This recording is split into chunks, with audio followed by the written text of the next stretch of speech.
Welcome to the Rock Interview Series with host Thomas S. ORWAT Jr.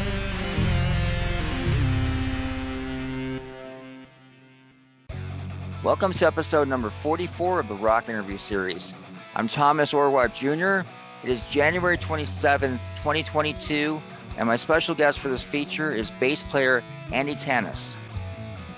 Andy was a member of the classic southern rock band Black Oak, Arkansas from 1977 to 1980, and the Swiss hard rock band Krokus from 1984 to 1985. With Black Oak, Arkansas, Andy recorded 2 records, Race with the Devil in 1977 and I'd Rather Be Sailing in 1978. Andy performed at some of the largest arenas in North America when Black Oak, Arkansas opened for Ted Nugent on his 1978 TNT tour. In 1984, Andy joined Krokus, who had recently released their gold-selling The Blitz record, and at the time were regarded as one of the most popular bands in rock music. Krokus toured with Sammy Hagar, Kiss, Dokken, and many others while Andy was in the band. Currently, Andy performs as a singer-songwriter and is working on a book about his life in the music business. This is a great interview, so get ready. Here he is, Andy Tanas. Hey everyone, welcome to episode number 44 of the Rock Interview Series, and we have a great special here for you today. I've been wanting to have a feature on Black Oak, Arkansas and the band Krokus for quite a while, and today I was actually able to find somebody who's played in both bands, the only human being on the earth that has played in both bands, Mr. Andy Tanas. How are you today, Andy?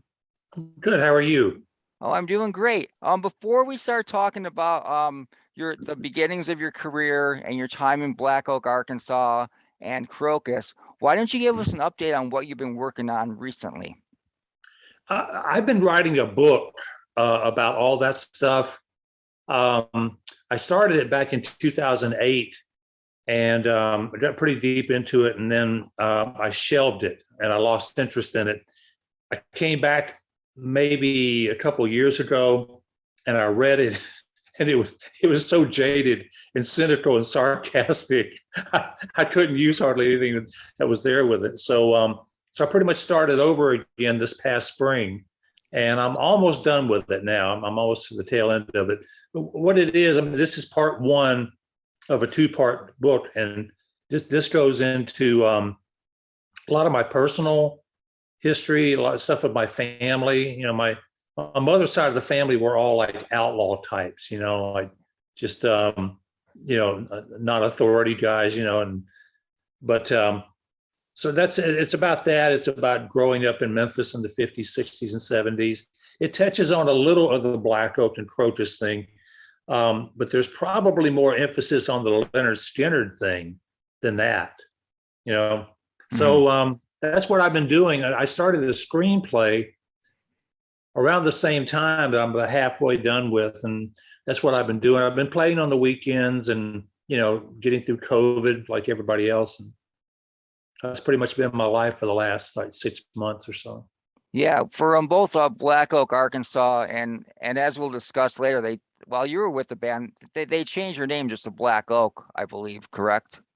Yeah, they didn't want. They were hoping for a new beginning. And it kind of backfired on them a little bit, because for whatever reason, when they dropped the Arkansas, it didn't get as much attention as it would have, you know, with that in there. But Jim and the management wanted a fresh start, basically, and that's what happened. Yeah, so we'll go more into Black Oak, Arkansas. I want to start with the beginning, like you said. Leonard Skynyrd played a prominent role in your career. Weren't you originally like a sound person, like in 1975-ish? And you did sound. Yeah, I was a novice sound person. There was a friend of mine, a guy named Jim Stanford, who was one of the original guys at Dallas Showco back in the late 60s, you know, when sound reinforcement was becoming a big deal. He was one of the head engineers down there, and he designed a whole lot of that stuff. He left that company, came to Memphis, and started working with 2 or 3 different audio companies. And I was working at a music store at the time. I was like 20, 21 years old, maybe. I was working at a music store. I was in a bad marriage that was failing. Couldn't get my band booked in town anywhere. So it was just a miserable time. And I was there one day and he came in. Now, what had happened was he was traveling back from someplace up north, and he was they were driving down the interstate, and somebody threw a brick through the window of their U-Haul truck, and it shattered his arm. So he came to me and asked me if I would mind moving in with him and helping him and taking care of him until he could get back on his feet again. And I did. We just became friends. And he walks into the store one day, like early 1975, and said, he's joking around with me. He's a tall Texas guy. He says, Andy, how's your life going? And I said, well, Jim, you don't want to know the truth. I said, you don't want to know how my life is going. But he said, how would you like to change it? I said, I'm open to suggestions. What do you got? And he said, I recommended you for this this tour that Leonard Skynyrd's about to do. It's their first headlining tour. And I had met them maybe a year before. I think they opened for Bob Seger, maybe, I'm not sure, but I met most of the band. I really liked them, nice guys. And so I said, yeah, let's do that. Let's just jump on it. And that's where I started. I started doing sound. My only experience doing sound up to then was just the band I was in. But I was a quick study, so I learned a lot about it in a shorter period of time. And that's where it all started, like January 1975. And not only did you work with Skynyrd, but you worked with a lot of those classic Southern rock bands like the Marshall Tucker Band, 30th Special. Oh my God. Status Quo, Peter Frampton, Climax Blues Band, Marshall Tucker, Grinder Switch, Charlie Daniels, Skynyrd. I mean, there was a whole bunch of them in there, I did shows with the Alex Harvey Band, he's kind of a cult legend, But yeah, I did a whole lot of stuff. I did a lot of shows with Peter Frampton back then, with him opening. Yeah, that was before Frampton Comes Alive came out. About a year before, yeah. Right. But he was doing that set at the time, But that was a weird deal because his management team would not let him talk directly to us. We had to go through a middleman. So if Frampton would say, I need more mids in the monitors, he would have to come over to us and say, Peter needs more mids in the monitors, which was really silly. But the thing is, he's a really nice guy. I met him again when I was recording my CD in Nashville. He's just a really down-to-earth guy. So I don't know what all that pomp and circumstance was with all that, but I just remember that being pretty funny for the time. Yeah, were there any other artists that were kind of weird in that kind of manner? I mean, you were dealing with some of the bands that were at the peak of their career back then. It's really funny because I only knew Status Quo from pictures of Matchstick Men, from the 60s, which was kind of a cheesy song. But when I saw them, I mean, they were one of the best boogie bands I've ever heard. Just powerful. just excelling at what they did. And I was talking to them after their set, and I said, I said, I don't even remember you guys from like pictures of the Matchstick Men. They all moaned, let's not talk about that. And I said, you guys are a great band, but they were freaked out because they were so huge in Europe and the UK, and they were like being treated over here like a warm-up band. It was freaking them out. Really, really nice guys, though. Mm-hmm. They were great guys. Climax Blues Band were great guys. We never had too much problem with anybody back then. Mm-hmm. A lot of the guys, a lot of the bands we did were Southern rock bands like Skynyrd was, and they had known each other for years. So yeah, it was like one big happy family out there. Right. So let's fast forward to 1977 when you joined the band Black Oak, Arkansas, and tell us a little bit about how you became a member of the band. It was because of Leonard Skynyrd, wasn't it? Didn't they recommend you for the position? No, the Skynyrd thing was all. Well, let me go back to the Skynyrd thing. Okay. I was told by my boss on the sound crew, stay away from the band, don't bother them, don't ask them any questions, don't try to jam with them, whatever. And I said, okay, you know. And one day, somebody had told Artemis that I played bass, and I said, yeah, I do. And we talked, and we were both into the same kind of music at the time, like Stanley Clarke and Chick Corea and stuff like that, and Weather Report. And I remember he said, would you have a bass with you? And I said, yeah, there's one on the bus. He said, well, don't get it and let's jam. So I started jamming with Artemis every day for his sound check. You know, I was playing through Leon's rig and Artemis is playing drums. Next thing I know, maybe a few weeks later, I mean, I've got Gary on stage with me, Alan on stage with me, Artemis, Billy Powell, you know. So I'm basically jamming with part of Skynyrd, and it kind of freaked me out in a good way. But I was in a hotel room one night with me and a friend of mine named Bob O'Neill, who was the lighting director at the time. And we were sitting there playing Neil Young songs and drinking beers and getting stoned. And then there was a knock at the door, and Bob got up and answered it. And Gary and Ronnie walked in the room. And they said, who was that singing? And Bob said, that was Andy. And Ronnie comes over and said, man, that was you singing? I said, yeah. And he said, man, you got a great voice, man. He said, do you write these songs? I said, I got a few songs if you want to hear it. So I played this one song for him, and he lost his mind. He just went crazy over it. So they subtly kind of took me under their wing and encouraged me and supported me and kept trying to tell me I don't need to be out there doing the road crew thing. I need to be playing and writing and singing. And I took their advice, and that's what led to the Black Oak thing. Right. Okay. This was January 77 when I joined. Let's back up to like the summer before in 1976. I went in and jammed with a band at a club in Memphis called Ali Gappo's. And I got up and did that Cream songs, Crossroads. But I knew it back then, note for freaking note. I mean, I knew it verbatim. And there was a guy in the audience named Jack Holder, who was from the same area of Memphis I was from. And Jack was like a musical legend by that time. And Jack saw me, and then I disappeared. I had to leave town, politely asked by the Memphis Police Department. They asked me to leave town for several months, and I said, okay. But anyway, Jack tried to find me for 4 months. He kept telling the guys in the band that they wanted to hire somebody and get started.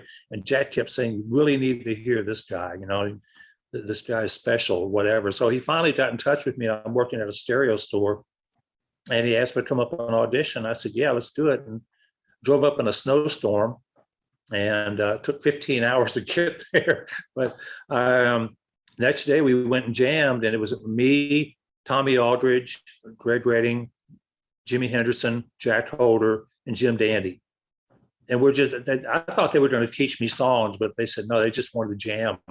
So we stayed in there for 2 hours, and it was so incredible. I can't even tell you. I mean, I loved jamming with Skynyrd, but I had never played with guys like that before. I mean, that were that spontaneous and that improvisational. They're just brilliant players.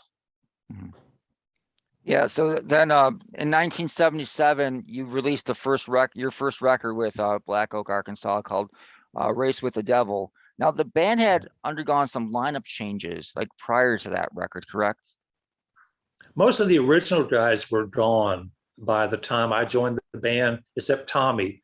I auditioned with Tommy, and I just fell in love with his playing. I mean, the guy was just one of the best drummers I've ever worked with.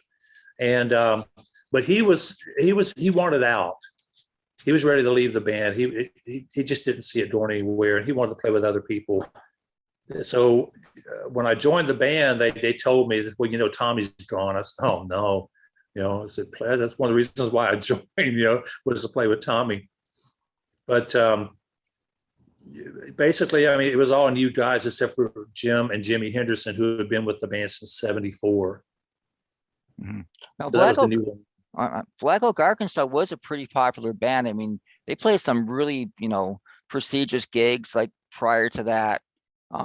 So why were they going through the band lineup changes at this point? I mean, Was there like, was it personal conflicts, or what was it?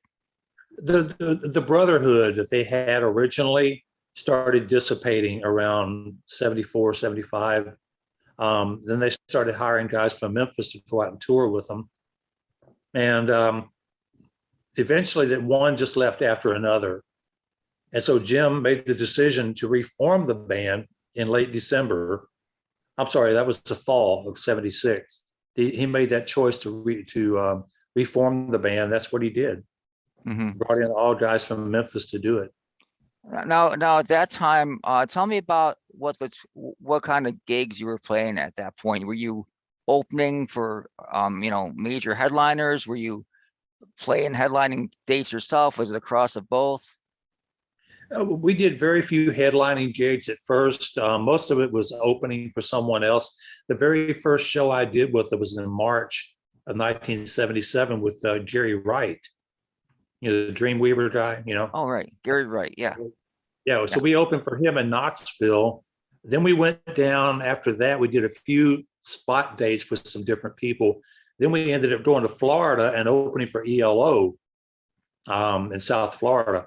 And that was amazing. That was unbelievable. So we did that. And then we got on the Black and Blue tour with Blue Oyster Cult. I want to say that that spring, maybe, after the first record came out. Mm-hmm. And we toured with them from like spring until December of 77. Yeah. But it was mostly, we did very few headlining gigs back then. It was just, the band was reforming. Excuse me. The band was reforming, and we had to almost start over. Mm-hmm. And that's what we did. And then your follow-up record in 1978, called "I'd Rather Be Sailing," like we said, like we've said. Why is that funny? I'd rather be dead. Yeah. Didn't think about that record. well, like we were talking earlier in the interview. That's when the band really like underwent a change in sound. They went from a southern rock band to more like a more commercially friendly, perhaps. Maybe was that the goal of the record company, Capricorn Records, at the time, to do that, to make it more commercially friendly? It wasn't them. I mean, all they wanted us to do was like, Capricorn was kind of waning at that time, and they were headed downhill. So what they wanted us to try to rejuvenate the label, and they thought by signing us, it would be a great idea that we would break. The first record that we did, the Race with the Devil record, did about the same amount of sales as the ones prior to that, going back to 75, 250,000 copies, maybe something like that. But it wasn't Capricorn that was trying. I mean, they never came to us and said, you need to do this or this. It was all Butch and Jim. They made all the Stone, decisions. that is, yeah. They're the ones that made all the decisions, and everything they did was based out of desperation. They wanted to keep that lifestyle up. They wanted to keep, their lodge in Arkansas, and I mean, they wanted to keep that lifestyle going. But that first record didn't do what they hoped it would do, and so we ended up. So by the time we got to "I'd Rather Be Sailing," that was at a point where Greg and Jack did not want to write any more songs or hand any more songs over to Jim Dandy anymore. So that put a big crimp in things, because nobody else in the band wrote but me. And I submitted 2 songs to that record, and they picked it up. Mm-hmm. But that's kind of, it was basically, it was like a sink or swim thing. It was just nothing but desperation. And when you get desperate with stuff like that, I mean, when you get desperate to the point of doing a disco song, I mean, a cheesy disco song too. I mean, with the sax and these background vocals and the BG stuff and all that, I was just grimacing through that whole thing. I said, I did not join a disco band. I joined a rock band. That's what I wanted to do. But they were willing to try anything, and they did. And that's the reason why the record is so awful. Wow. I have to agree. At the time, well, taking a step back, my very first concert I ever went to was Black Oak and Ted Nugent at the Buffalo Memorial Auditorium on June 23rd, 1978. So Black Oak, Yeah, Black Oak was the very first band I ever witnessed live, and you were playing bass with them at the time, and at the time I Mhm. was a 12-year-old kid, and it was a crazy time. I mean, concerts were nuts back then. I mean, there were fireworks going off and people throwing frisbees. My first couple moments going into the venue, that the cops were throwing this guy down the stairs I had to step over. I mean, it was absolutely insane. I don't think people realized how nuts concerts were back then. I mean, were they always like that with fireworks going off constantly and all that You chaos? know, from the early 70s, I mean, from the golden age of classic rock, it just got more intense every year.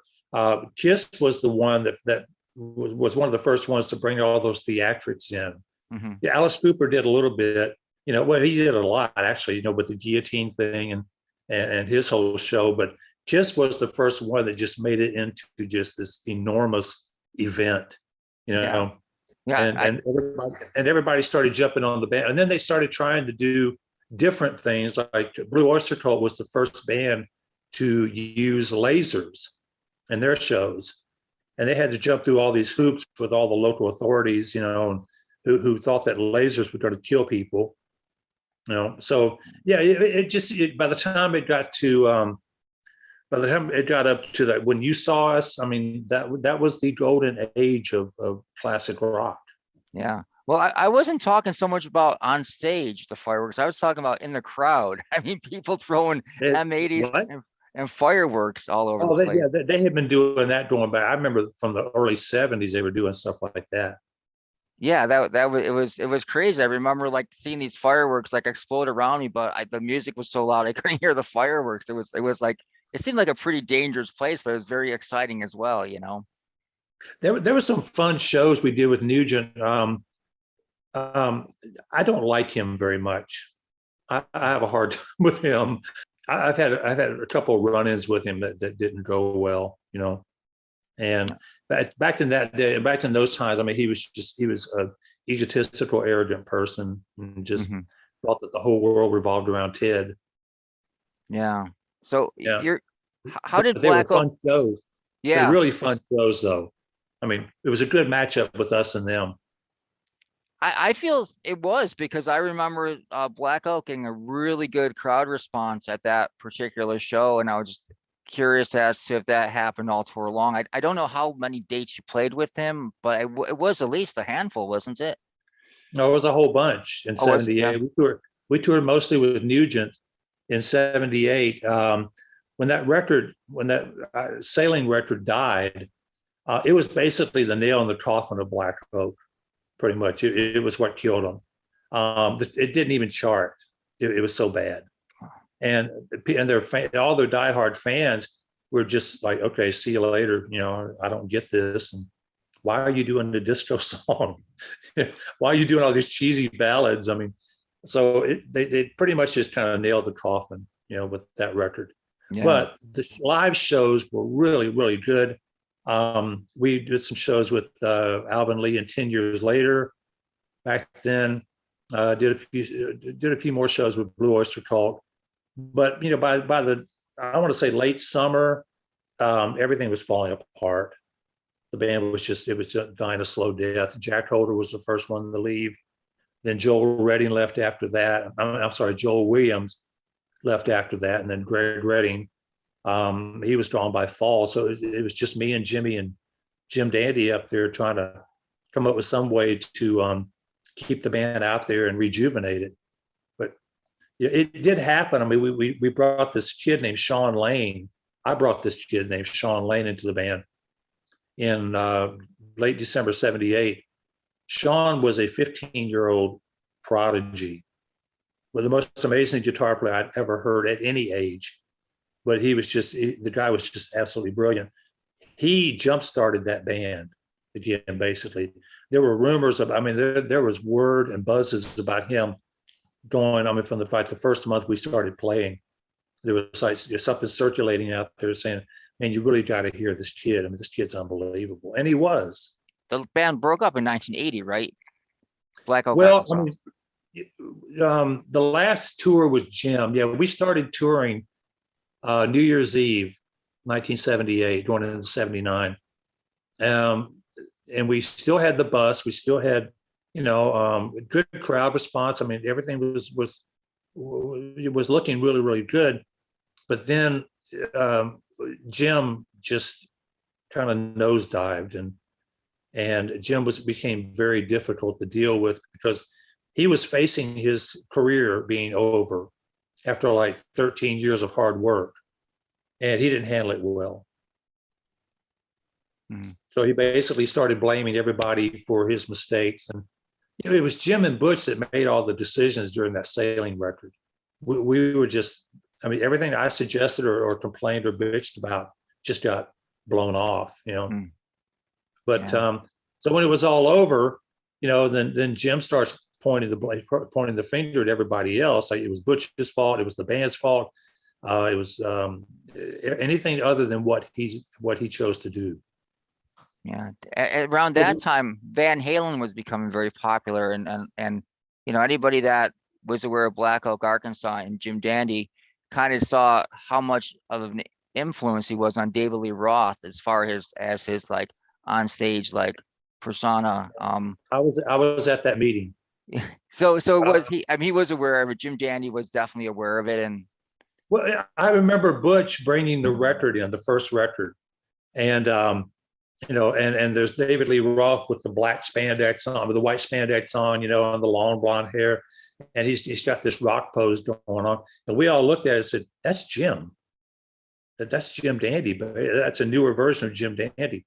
And we did something. I think it was the Tulsa Jam. I think 1978, and they were on the bill, and I think they went on before us. I think we were closer to the end. But they went on before us and just blew everybody away. I mean, they were just unbelievable. And so they come in to our dressing room to meet us all. And they're really, really nice guys, and so they come in and kind of standing around. And Jim looks at David Lee Roth and says, "Nice look." And David kind of like lowered his head, says, "Well, you know how it is." And Jim said, "Oh, yeah. I know how it is," So you could feel this tension going on, but they were really, really nice guys. So, wow, that's amazing that they had that face to face even back then. it was uncomfortable. It was very tense and uncomfortable. I mean, I didn't think that we were going to go at each other or anything, but Jim just made it obvious that you stole my thing. You stole my mojo. So, but it wasn't just him. I mean, later on, Axl Rose pretty much did the same thing. That the guy in that band, I Want to Kiss You All Over, he did it. I mean, there was a whole Jesse James Dupree from Jackal. I mean, a lot of those guys were emulating Jim. Yeah, for sure. He definitely had an influence on a lot of the rock frontmen. I remember, like I said, I remember that concert I saw. I thought he was like really dynamic on stage, and like I think he was in his prime. I wish things had gone different on that sailing record because I didn't want the band to fail. I didn't join that band to fail, and I don't handle failure very well. But it just I went to them a few times and said, "You do understand what we're doing here? I mean, we're basically this is going to be embarrassing." And I got lectured about the advantages of being positive. And I said, look, if I see something bad going on, I'm going to call it out. Okay. And that record was just, nothing about it was good. Yeah. Nothing. The recording, nothing. It would have been a good time for them to put out a kick-ass like Southern rock record, like a Molly Hatchet record. That's what I was trying to do. I was trying to get them to, I said, we're not a disco band. We're not a ballads, but we're not Little River Band. I mean, come on. I mean, I said, this is Black Oak, Arkansas. I mean, we need the rock. That's what people know from this band. And we need to take it up a step from what the other band did, and that's what we tried to do. But I think that's why the live shows were so good, because they were real dynamic. I mean, very energetic. And by that time, the band had gelled. And I still remember nights getting, goosebumps on stage, from the stuff that was going on there. But the poor Jim just didn't handle it very well. Yeah. I read not too long ago, and it was the first time I read this, and so I don't know if it was true or not, but I heard that everyone in Black Oak, Arkansas, in the band like lived together. And is that true We that you did. guys We did. Yeah, you did? inside a compound. Yeah, with about 10 cabins, I think we all lived inside that. Hmm. Yeah. And I also read that for some people who wanted to leave the band, it was difficult to leave the band because of the fact that everyone lived together, almost like a Yellowstone type of thing. Like if you watch the TV series Yellowstone. There was so much animosity toward by the summer of '78. Um, we were so frustrated over that stupid record that we did. There was just we were embarrassed and just mortified that we would be a part of something that awful, because none of us we were all ambitious and all kind of like type A personalities musically. And so we didn't handle it very well at all. But unfortunately, it really came down to Jack and Greg deciding they didn't want to give any of their best songs to Jim anymore because they didn't see it. They didn't see it, anything coming from it down Yeah. the road. So they just wrote the cheesiest bullshit that they could. I mean, just and threw it at the band. And Jim, yeah, let's do that. When they gave Jim those songs, they purposely try to give him crappy songs to sabotage the band. I think it was more indifference than sabotaging. They just didn't feel like anything was going to happen with Jim, especially after, they just didn't feel good about it anymore like they did on the first record. Mm-hmm. But Okay. we still kicked ass live, though. I mean, it was a great band live. But you saw it, Yep, yeah, you definitely did Black Oak, Arkansas, or Black Oak, or whatever you want to call it at the time. Definitely did kick ass live. Now, so 1980, you left that band, and then in 1984, you turned up with a completely different band, a different style, Krokus, which was a Swiss hard rock band. Now, before we get into Krokus, tell me what you did between 1980 and 1984, the time you joined Krokus. What did you do in between those years? The Black Oak thing, I mean, by the end of 1979, I was broke. I was frustrated. I was so sick of dealing with Jim on that tour. And that tour was 11 months long. Ended up with a heart condition. I ended up with my right knee got hurt at the Starwood in Los Angeles, in Hollywood. I was drinking too much. I was drugging too much. I was staying up all night with women, and it caught up with me by that fall. And then my house burned down up there, and I lost that. And I was just out of steam. I was just frustrated, just antagonistic. I mean, I was just really in a bad mood about the whole thing. And so I went to Florida and spent a week with a girl down there that I knew. And that kind of lifted my spirits up a little bit and had me feeling normal. But when I got back to Memphis from that tour, the tour manager from Black Oak, LD, called me up and said, Ange, we're going out to LA. You want to go with us? And I did not want to stay in Memphis because the music scene in Memphis was just tough in the late '70s, And I said, okay, let's do it. So we went out there, stayed with Butch for the first month and did nothing but play video games, got stoned, ate, and rested. That's all we did for a month. And then Butch had been working with this guy named John Hyde, who was the drummer from Detective with Michael Monarch and DeBars and all those guys, but John was doing this kind of Rod Stewart thing, in a way. So we put a band together around him. That didn't work out.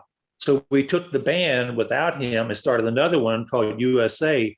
And that was myself, Jimi Henderson, a guy named David Amato, who plays for REO Speedwagon, and a guy named Danny McBride, one of the best drummers on the planet, who was an Orange County boy. So we did that for about, 6 or 7 months. And Jimmy got an offer to go play with a guy named George Faber in Illinois. So he left, and I wasn't living in Hollywood at the time, and I was just burnt out. I just didn't want to play with any more bands. I didn't want to do anything but rest and try to regroup and get my enthusiasm back, So I just basically just took a job at a stereo store and then became a manager. But I'm still going out to play, jam and play with people. I met George Lynch and Mick Brown during that time. and they offered me a job right before Dokken formed. Really? Yeah, I remember jamming with them. Yeah, that was a significant jam. That was a lot of fun. Was that when he was in the band Exciter? Exciter opened for Black Oak at the Star Wars. Oh, right. Okay. Right, that's So where I that's how met that, him. yeah, okay. And when they found out that I had moved out to the Valley, they contacted me and said, would you be interested in like jamming with us to see if we can put something together? And I said, yeah. But I was so burnt out from the Jim Dandy thing. I was just, it was a bad decision. I think that band would have been really, really good, I think. But I was just in a weird frame of mind and ended up, I said, I'm going to pass on it, So from that, I mean, I did some recording. I worked with Jim Keltner on a record out there and met some other guys and met the guys in Motley Crue and just kind of, I don't know, just kind of messed around, and for about 3 years. And then I got robbed at the stereo store I was at one day, like execution style. Wow. And I left the company. And then Danny calls me from Orange County and says, I got a great little cover band out here. Would you be interested in playing bass? I said, yeah, let's do it. So I did. And I did that for about, I don't know, about a year, I think. And that band fell apart. So I said, you know what? I need to rest. I just need to back up and, and regroup here. So I was married at the time. I had a new daughter. And then Krokus called me in '83 when they first started having trouble with Chris Von Rohr. They contacted me in '83, and LD told me, he said, Chris is being difficult, and him and Butch are clashing all the time. And I said, yeah, I can see that happening. Chris was a very charismatic guy, headstrong. He had a vision for that band. He was one of the original guys that started it. And he had a vision for that band, and whatever he did worked. It got them a record deal. They sold records, got on big tours. I mean, but Chris did not cotton up to Butch at all, and Butch doesn't like anybody to go against him, or give him a hard time. So that's kind of where it all started. But he called me and said, "Would you be interested in doing this?" And I said, "You know what, man?" I said, I just can't be involved with any of that demonic stuff. I said, I don't want to be involved in anything like that. I said, that's going to end up with me dying on a plane crash somewhere. I said, I just don't want anything to do with that. So he called me back a year later. He said, look, Chris is out of the band. He said, we're changing our image. We're going to be more lighthearted, more fun, because, 1984 was out, Van Halen, Rat, Twisted Sister. It was all fun again, So Krokus jumped on that bandwagon, and that's where the Blitz album came in. Yeah. He offered me I'm at the same place I was when I got the Skynyrd thing. My company's dying. My marriage is bad. I can't do it. I'm not doing anything. But I was playing with a rockabilly band up in LA at that time, when the Krokus thing happened. So I was real frustrated. So when he called, I said, let's do it. Let's try it. Flew to New York, jammed with them at SIR in New York. Next day, I'm filming the Ballroom Blitz. Yeah. Now the record, the Blitz, came out like right before you joined the band, correct? Because they had Mark Kohler played bass on the Blitz. So that album was released right before we went on tour. We started that tour with Sammy Hagar in September, Buddy Holly's birthday. Blitz came out in spring of 1984. Okay, right. My first audition with them was July of 1984, and the record had been out a month maybe before that. Mm-hmm. We did our first video, the Ballroom Blitz video, right after I joined the band. Yeah. So and then you said you went on tour with Sammy Hagar. That was the first. It was a co-headlining tour, correct, with Krokus and Sammy? No, it was more Sammy, because he had that I Can't Drive 55 thing going on, and Sammy was a big deal. He was breaking, mm-hmm. So we were basically opening for him. Yeah, it was a great tour until we started trying to headline. At that point, they didn't understand what was going on, but I mean, I had enough I had enough wisdom from the Skynyrd thing, from the Black Oak thing, to know when your live set is not working. And the thing is, I mean, I was a new guy in the band, so I was a rookie kind of in that band. I didn't really have a whole lot of say.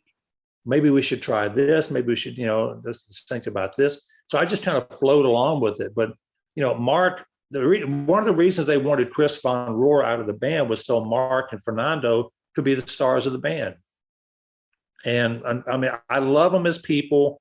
I respect them musically, but they just weren't charismatic enough. I mean, they didn't have the David Lee Roth thing going on, or Cyndi Lauper, or those. They didn't have that thing about them, Yeah. So the headlining was questionable. They kept wondering why what's going on. They blamed the lighting guy. They blamed me.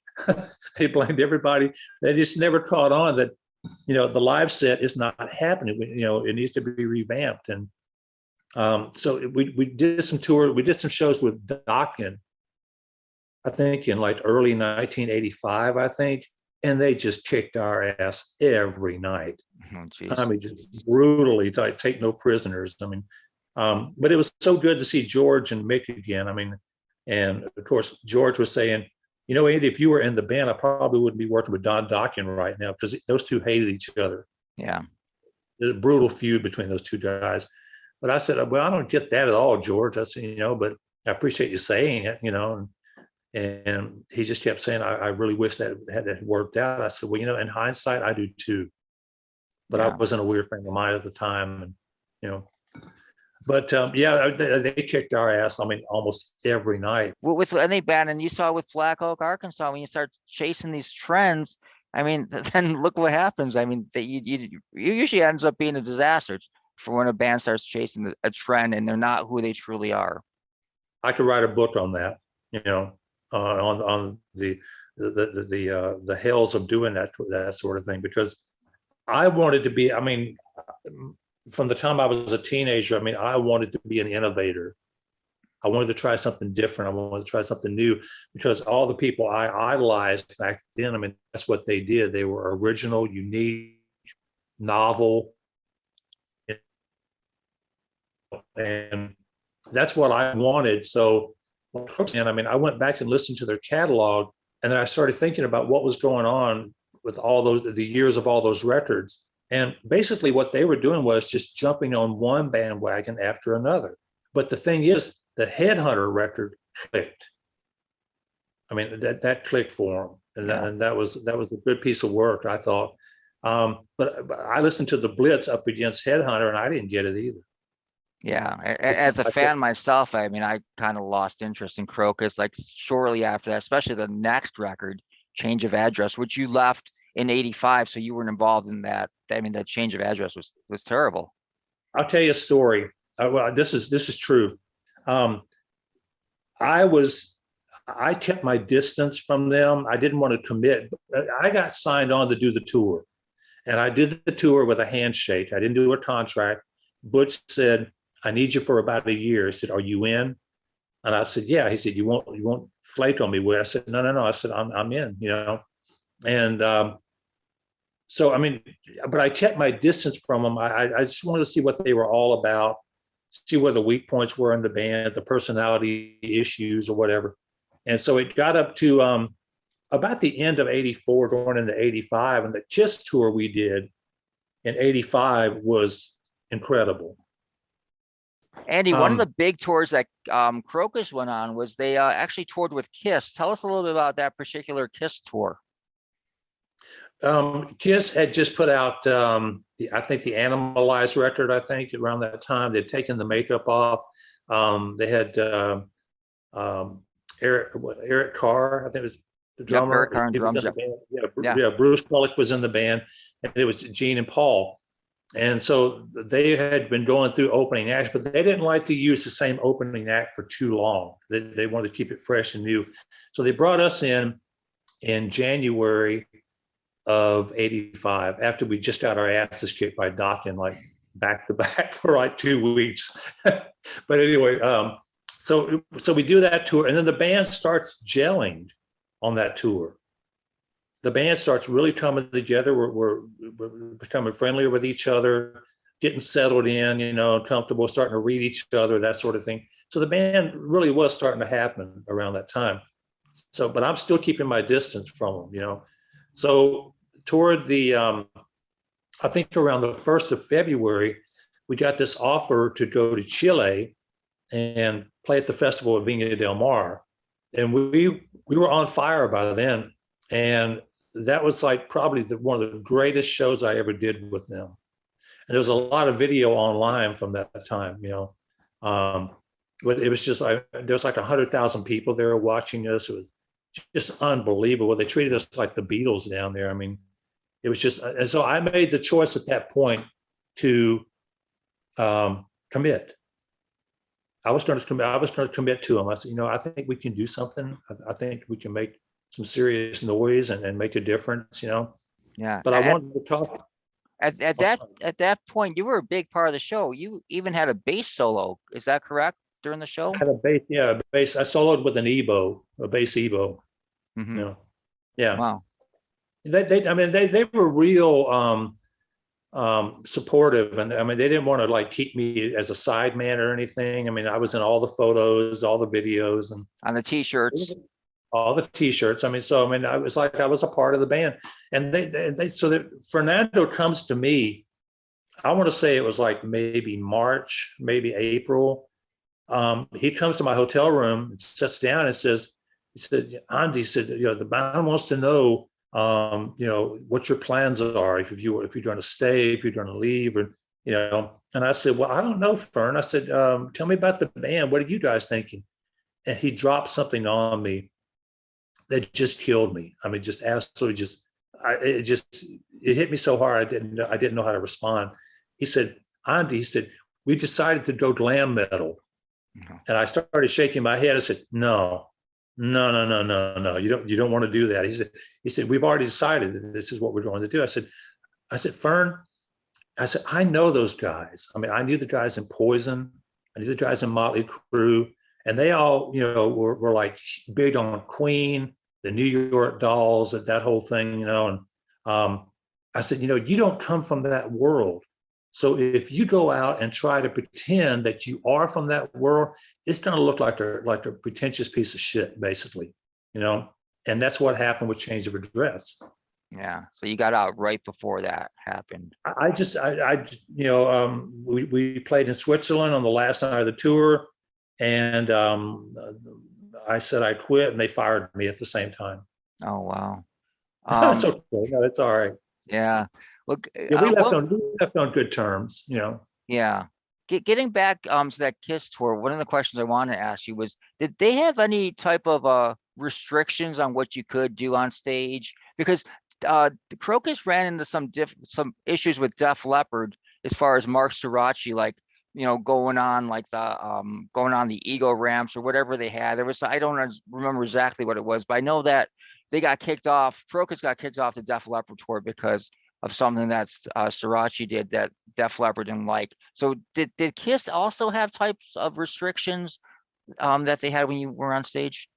The only thing that most headlining bands would do back then for the opening acts was they only gave them X amount of PA, X amount of lights, because they wanted to save, the big bang stuff for them. Right. So it wasn't so much like they were trying to keep us down. It's just trying to make sure that they were, in fact, the headliners, and they had, the whole enchilada, basically. Mm-hmm. I see you have a couple gold records behind you. What records are those? This is from the Blitz. Yeah, okay. One's Canadian. I think that was Canadian, and this one over here is the American version. Oh wow! Yeah, I think they sold 500,000 copies, I think, or something. Yeah, I mean, it still did well. I mean, there was still a big buzz. I thought the record company did a good job of getting behind it when it first came out. So I got to tell you, man, it literally broke my heart when Fern dropped that on me, and I pleaded with him, and I did whatever I could to try to convince him we can do something better, Fern. If you guys would if we just get on the same page. but they just had a history of jumping on bandwagons. Yeah. And what happened on the Def Leppard tour was Storace was stealing Joe Elliott's stage raps, his banter with the audience. Yeah. And Def Leppard was kind enough and patient enough to go to him 2 or 3 times and said, you really need to back off of this. It's impolite, it's unprofessional, and we don't like it, And finally, it just got down to the point where they said, if you don't stop, we're going to throw you off the tour. And then there were some other restrictions where they couldn't go out on extensions, that sort of thing. Yeah, that's what it was. I heard that, the extensions. You're right. That's what it was. Yeah. Right. So, I mean, there were things, but that just goes with the headlining thing. I mean, when Leonard Skynyrd opened for the Stones in England, the Stones told them the same thing: stay off of the ramp. But they all ended up going down to the ramp just to irritate them, I think. It takes balls to do that, I think. Well, Andy, I thank you for your time. I guess the last question I have for you, and we definitely have to get together for another interview and talk, about what you've done after Krokus, of course.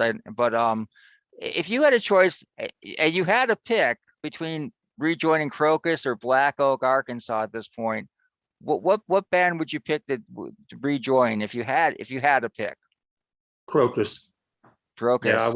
Yeah. They offered me a tour in 2015. They were coming over to do a headlining tour, and they wanted people from, believe it or not, I don't know how this happened, but among Krokus fans, the Headhunter Blitz was their prime. They considered their tour actors to be like that was at their peak, basically.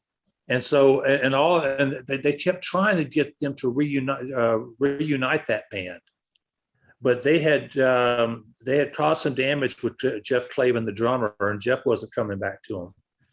And so they offered me this tour in 2015, and they asked me, how much money do you need to do this? I said, well, I've got to shut down all the gigs I'm doing, all the work I'm doing, all the contract work I'm doing. I need to stop all that. So I'm going to need this much, which I don't think was a whole lot of money for the time I was going to be out with them. But they came back and said, oh, no, that's too much money. We can't do that. So I think they ended up with a road crew guy, I think, playing bass on some stuff, I think, but I would join them. Jim and I had a real nasty falling out, and I just don't have any respect for him anymore as a person or entertainer. And I wish it was different. I mean, I wish I could just sit here and say wonderful things about him, but I just can't. Yeah. Was it a difficult transition going from a Southern rock band to a Swiss hard rock band? No. No. Because I love both genres of music. Mm-hmm. I grew up on both genres of music, so it was okay for me. Yeah, and there was a lot of crossover too. I mean, there was a lot of like Southern rock bands touring with like Black Oak, Arkansas, and Ted Nugent. I mean, there was a lot of that going on. Molly Hatchet playing with Michael Schenker. I mean, there was a lot of crossover as far as Southern rock and regular rock goes. Yeah. One of the weirdest shows I ever saw was John McLaughlin and the Mahavishnu Orchestra. Marshall Tucker opened. Yeah, that is kind of a little odd. That was a weird night. Yeah. Yeah, all these good old boys and bubbas are out there, yelling for Marshall Tucker, and John McLaughlin comes on and he wants a minute of silence so he can meditate to get into what he's doing. And they're all yelling, "Oh yeah, rock and roll!" It's like he's sort of shaking his head like, "I can't believe this," Yeah. But yeah, you were right. There were some weird bills back then, but I mean, everybody was learning as you go back then. Mm-hmm. There were no rules. I mean, everybody was learning as we went, pretty much. Yeah. All right. Well, Andy, again, thank you very much for your time. We'll definitely get together again soon and talk more. And any last words you want to say? I've enjoyed this. I mean, I've enjoyed this. I hope I wasn't, too brutally honest and let some people down or whatever. But to me, I've always believed that art is truth, and you need to stay truthful as much as possible. And I'm not a malicious person by nature. I mean, I don't just attack people just for whatever reason. But I mean, I have to have issues with somebody before I say anything bad about them. Yeah. So if I've offended anybody, I'm sorry, but I'm not changing my stance on it. You know, what I'm standing behind what I said. Yeah, and I'm really looking forward to reading that book once you put that book out. It's going to be interesting. It's some pretty brutal stuff. I mean, but that's all. Part two is going to be all the music stuff. Uh-huh. Going back to like when I was just a little boy, you know, and growing up in Memphis and that sort of thing, you know, and the influences I had growing up. And so yeah, it's going to be pretty fascinating. But I'm just trying to get through it right now and get it over with. You know, I want to get back to the screenplay. Yeah. I think this screenplay has a lot of promise. I think it's a very original script. So Wow. that's where Well, I'm at right now. all right. Well, we'll let you get back to work on that. And Andy, thanks again for your time. You take it easy. All right. I've enjoyed this. Thank you so much. Okay. Oh, you're welcome. I enjoyed it also. We'll see you. Goodbye.